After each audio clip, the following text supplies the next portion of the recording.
Welcome to A Gallen of Questions. My name is Pat Gallen, and joining me here on the show this week, one of the most successful frontmen in all of music for like the last 3+ decades. He also owns a professional wrestling company that is coming to Philly next weekend. From the Smashing Pumpkins, Billy Corgan is here. Billy, thanks for doing this, my friend. I know you're busy. You're all over the place, man. Yeah, we're in Des Moines, Iowa on tour. We're playing these stadium dates with Green Day. You know, we were just in Philly playing the ballpark. Is it Citizens First or Citizens Bank? Yeah, Citizens Bank Park. Yeah. What did you think of it here? Oh, it was fantastic. Crowd was great. We've had such great success in Philly through the years. And then, you know, I couldn't help it. We were on stage and I was like, you know, in between songs, I was like, come see our wrestling show. I figured, you know, as I got 40,000 people there, I was like, might as well run the ad, get some wrestling fans to come. Heck yeah, I'm sure a few people will come out. Yeah, so talk about that. NWA, National Wrestling Alliance, is in town Saturday, August 31st, 2300 Arena in South Philly. Actually, right down, I live right down the street from there. 76th anniversary show. So why Philly? Just because 76 is a good number with our city? You know, it was part of that, but we've been looking to run the Northeast for a while. When we started the company, we mostly stayed sort of between Nashville, Atlanta, the Carolinas, you know, Florida, old school NWA stomping grounds. But certainly the NWA had a lot of success in Philadelphia. And so somebody kind of jokingly said, oh, 76, maybe do Philly kind of thing. And I thought, you know what, maybe it's time to go up and run. And then such great history in that building. And then, of course, famously, the NWA World Heavyweight title was thrown in a garbage can literally 30 years ago. So the kismet of the date works. Everything just links up perfectly. So if people out there have been following Billy, I mean, they know that you're a huge wrestling guy, fan to the max, the whole 9 yards, but it's another level entirely to like buy and run your own wrestling company. What made you decide to like take that leap? Well, I was a fan from when I was a kid, and then in the late 90s, I kind of fell into hanging out with wrestlers and going to shows, made friends with people in the business, and people at the time said, oh, you should be part of the business. You know, usually that means add some of your money to the business and let us spend it. It didn't really happen at the time. And then years later, some people in Chicago approached me if I wanted to be involved with a local company, and it seemed kind of fun. And I thought, oh, this kind of way to scratch that itch without getting too involved. Fast forward 13 years later, I worked for the second biggest company in America at the time, which was TNA Wrestling, and then worked in the front office there, left that. I thought, okay, I'm done with wrestling forever. And then the opportunity to buy the NWA, 76 years and counting of the same company. And I thought the history and the opportunity to bring this company back was just too enticing. And so I've been doing that now for, I think, about 7 years. And we have brought it back. I mean, we are running fairly regularly television deals and running shows internationally. I mean, our title this year alone, I think, was defended in England, Italy. Wow. We're truly trying to bring it back as a world title. So it's a labor of love. But, you know, for even a casual observer, I think they would appreciate, and I think you see WWE being sold for $9 billion by the McMahons to William Morris Entertainment. Tony Khan entering the market, of course, the son of Assad Khan, who owns the Jacksonville Jaguars, building a company in AEW. Wrestling's having this renaissance because it's so good for television, and as television is moving more into the digital sphere, wrestling is perfect for that. And of course, it always draws a young demo for advertisers. So, sure, you know, when I started, people thought I was totally crazy. What are you doing? You know, why would you even bother? And of course, now people take it seriously because we have made it serious again. They're the crazy ones. You were at the forefront of it. So you mentioned it being a labor of love, but like, how involved are you on a daily basis? Every day, deal with NWA business. I own the company 100%. I fund it 100%. And I book and write all the TV. So I am super hands-on, you know, including recruiting personnel. I try not to deal with too many talent issues. That's for people who are smarter than I am. Yeah, just going a little bit deeper there with everything out there that you mentioned, WWE, AEW. How do you stay at the forefront of what's working? How do you try to differentiate yourself from from those? Yeah, that's a great question. It took me a hot minute, and honestly, I had to rely on a lot of my experiences in the musical business. The first thing you do in any business is kind of figure out what you had or have. With the NWA, I assumed wrongly that a lot of the old school fans would have come back because of some sort of sense of loyalty to the brand because it was great in the 60s, 70s, 80s, going into the 90s. That turned out not to be true. A lot of those people felt like, well, that's in the past and I've moved on, or it'll never come back. So then you go, okay, yes, we have this great historical brand, but what's going to differentiate it in the market? It took us few years to figure out. Well, what I have figured out is the old school wrestling value, and that goes back to old WWF, old NWA, old AWA, was really about toughness. It was about conflict, but basically the toughest people solving conflict within the confines of a ring. And if you look at how UFC markets their product, if you look at how WWE markets their top level product, it's still basically the same idea. You want the biggest, most talented people clashing in the ring over whatever they're fighting about.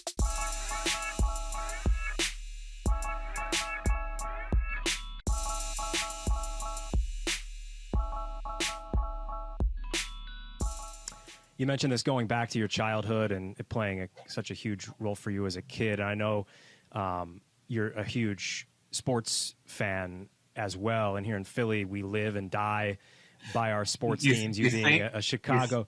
What's that? You think you guys live and die with your sports? Oh, my God. Basically, Chicago and Philly, very different cities, but in terms of sports, very similar in terms of the intensity. I was going to bring that up. Yeah. Intensity of the fan base with the teams. I mean, it is. I live it in Chicago, and I know you guys do in Philly, so I hear you.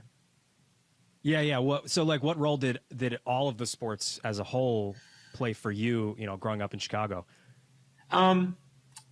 Well, I think it gets down to look. I was a Cubs fan growing up, still a Cubs fan, and as you know, anybody knows about the Cubs. You had to have a lot of loyalty to be with that team through all those years. Yeah. What was it, 106 years between World Series wins? And God knows how many, 1945 since they'd even been in the World Series. Sure. So you learn something about loyalty. You learn something about what makes fans loyal to a product if maybe winning isn't always the thing. Like, what is the thing that sticks people with a sense of pride and ownership? I can say this, and again, there's a parallel there with Philly sports culture. We like our teams tough. It's one thing to lose, right? Win or lose, but you want to feel that your team is willing to gut out a win, is willing to fight through a loss. There's a sort of toughness there. I don't know if it's because of working class culture, old school immigrant cultures that sort of identify with like the underdog or something. And, when I think of the recent great Phillies teams, very similar to great Chicago sports teams, there's a sort of toughness there. Even the way the Eagles play football, very similar to the way Bears have played football, defensive, very tough front lines and stuff like that. So that's what I respond to as a fan. Like, show me your heart and show me that you're willing to beat the other guy, even if they're bigger than you or something. And that speaks pretty much exactly to what you were just talking about in the wrestling world. Is like, people only have a few dollars to spend. What are they going to spend it on? Are you going to make it worth their while? And for Philly sports fans, it's expensive to go to a baseball game. It's expensive to go to an Eagles game, and we will let you know if you are not playing up to the standard that we expect. It's in the DNA. It comes with the territory, right? Hey, that's all good. I think that's what's so great about sports is the sense of a moment and a sense that what you're watching has a historical kind of feel to it, yeah. And that you have some level of participation in that moment. And at the same thing, if your team's not getting done, out come the boo birds and the critical press. I grew up in that culture in Chicago, so I'm cool with all that. People mistake sometimes, because people have been critical at different times of the way I've run the NWA, and they think I'm being wimpy about the whole thing.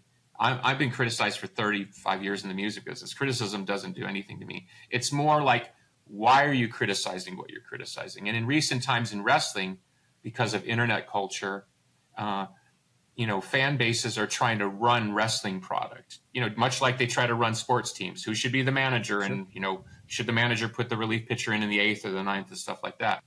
I just saw a clip of Mad Dog Russo, the radio host. He was on with Stephen A. Smith, and he was bashing Philadelphia sports fans, saying, I can't believe that you were booing the Phillies.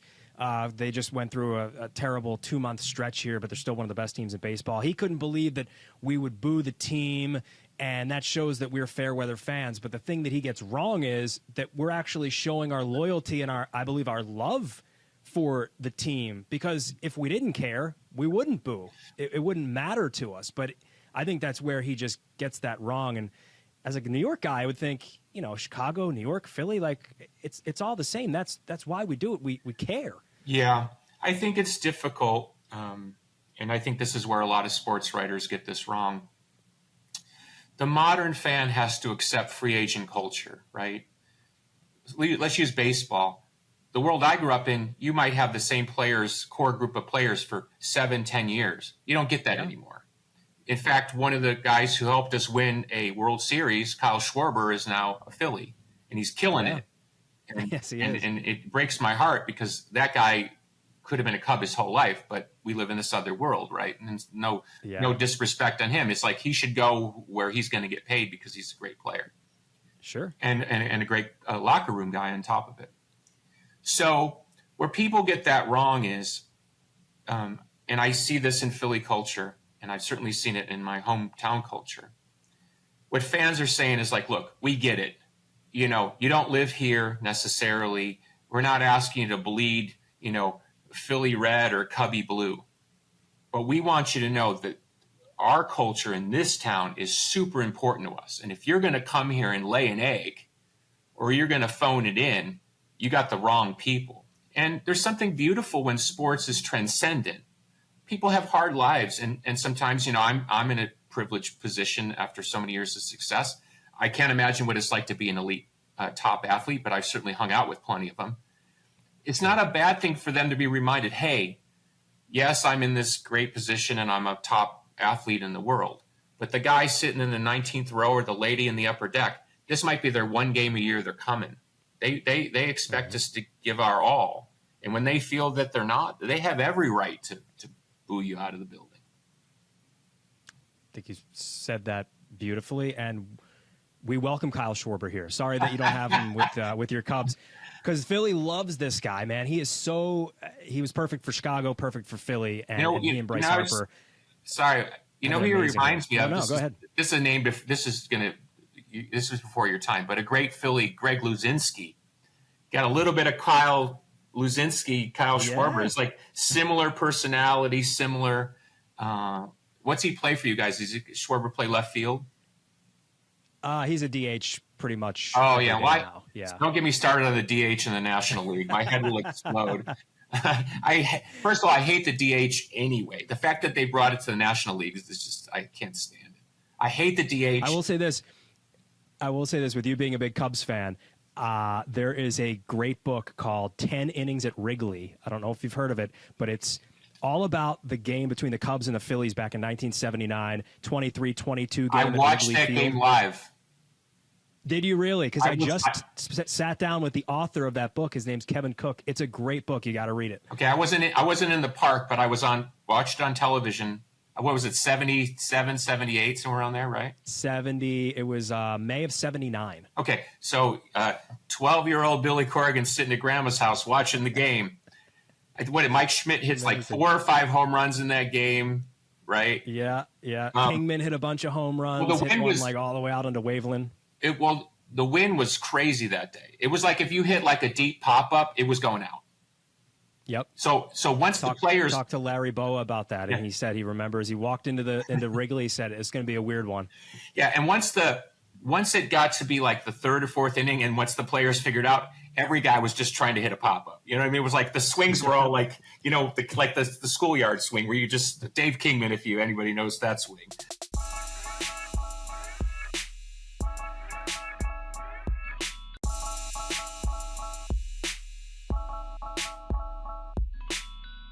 I wanted to ask you about the new album. Just came out. Talk about that, you and the Pumpkins. Well, we're told it's our 13th studio album. I think there's some dispute in our world about that, but let's say it's number 13. the last record we started making during the pandemic was this crazy 33-song record, which, as usual, mystified a lot of people. So coming out off of that, I just wanted to make a simple kind of old school, straight up the middle rock and roll guitar record.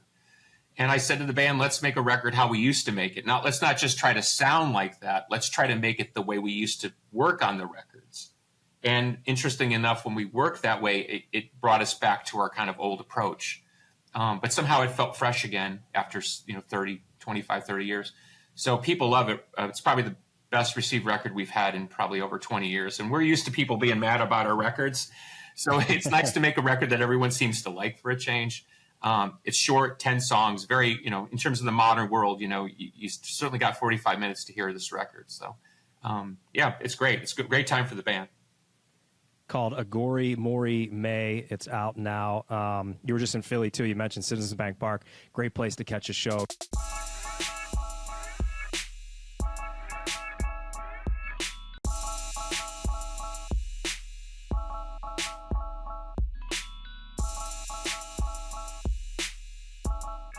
You and Green Day were just here. Before I let you go, my name is Gallen. That's my last name. And so I came up with the brilliant idea to ask random questions out of a gallon can. So it's all weird stuff in here. Not weird. There's some weird things in here. We'll see what we can pull out for a minute or two here. Has anyone pointed out that the spellings are different, but that's... They have, but yeah, most people aren't great at spelling, so I try to get by. Well, with this generation, you're probably doing well, Exactly. What's the greatest fan moment of your life? Greatest fan moment. Can you define fan moment, though? Because, sorry, I'm just confused by that. Just like greatest sports fan moment of your life as a sports fan, a Bulls fan, Cubs fan. Sure. Like what's the greatest moment? Well, okay, can I give two answers? And they're equal. Well, actually, the Cubs winning the World Series in 2016, I was 10 rows behind home plate. Amazing. Game 7, I was there in Cleveland. Unbelievable. Wow. My grandmother was born in 1911 and died at 102 or 3. Never saw the Cubs win a World Series. Okay, just to give you some context. So being there to see that was a big deal. But sure, I was also at the game for the Bulls' 5th title win with Jordan, where Michael had the flu, and he scored 35 or 36 points. I was sitting behind the Bulls bench, basically second row, right behind the Bulls bench. I had the same flu because I was hanging out in the Bulls camp. So Michael had the same flu, and I knew how sick he was because I was dying, and he looked really sick. And somehow he goes and scores 36 points, completely destroys the Karl Malone Stockton Jazz dynasty that never happened. So, I mean, to be at both of those games, but certainly the Cubs winning has got a tick above that. Those are two good ones, yeah. What's one thing you can't live without on the road? One thing you can't live without on the road? Phew. A good book. As simple as it sounds. Because, we're like little kids, right? We're on the road. Our wives are not on the road with us. So what do? You sit on your phone all day like a teenager, on Instagram. So putting down the phone and picking up a book and just learning something is like my go-to. Important to decompress. Billy, if you were an athlete, which sport and position would you play? My dream was to be a pitcher for Major League Baseball. I had a great arm as a kid, and I blew my arm out when I was 15. I think I tore my rotator cuff because it hurt for about 10 years after that. Never got it repaired, but yeah, that would have been my dream. There it is. You're going to karaoke. What's your song? The last time I did karaoke was in Japan, and I was hanging out with a bunch of Japanese fans who were friends because we used to go to Japan all the time. And so they took me to a legit, Japanese style karaoke bar in Tokyo, like something out of Blade Runner. And I thought it would be funny to do one of my songs, but I did it at full concert volume, like screaming, and no one cracked a smile. They thought it was disrespectful or something. Like it did not translate. So that's the last time I've ever done karaoke ever. And you did a Smashing Pumpkins song. That's yes, unbelievable. I thought, they're going to get the joke is, kind of an American thing. I'm going to make fun of myself by being myself. And it did not work. Did not translate. Lost in translation. Okay, two more for you. Best road city for for you to play in? U.S. or international? Wherever you want to go. Shoo, that's a tough one. We just played in Berlin, and it was unbelievable. 17,000 people. Okay. Unbelievable. But then again, Berlin. We just played a few days ago in Wrigley. Here we are talking about the Cubs, right? And we used to rehearse across the street from Wrigley in 1988 and 89. So I said on stage, it only took us 36 years to get here, but here we are, That's pretty cool. Last question for you. Most difficult part of touring? The 22 hours you're not on stage. It's just, when you're on stage, it's awesome. I mean, trust me, 40 to 5,000 people, last night we played a crowd, 2,600. The night before, 8,000. These Green Day shows, 45,000 like we did in Philly, right? It's awesome. And then you walk off stage and it's like, back to earth. You know what I mean? You turn on your phone and your wife's like, your son's being a jerk and you need to talk to him. And then somebody writes from the NWA, somebody has a problem. You know what I mean? And then God forbid, you turn on the news and you're like, oh, the world's burning down. So, but being on stage is awesome, but it's the other 22 hours that's difficult to navigate. Billy, thank you so much. Thank you, again, check him out. NWA, National Wrestling Alliance, in town Saturday, August 31st, 2300 Arena. Good luck. Thank you, my friend. Thanks so much.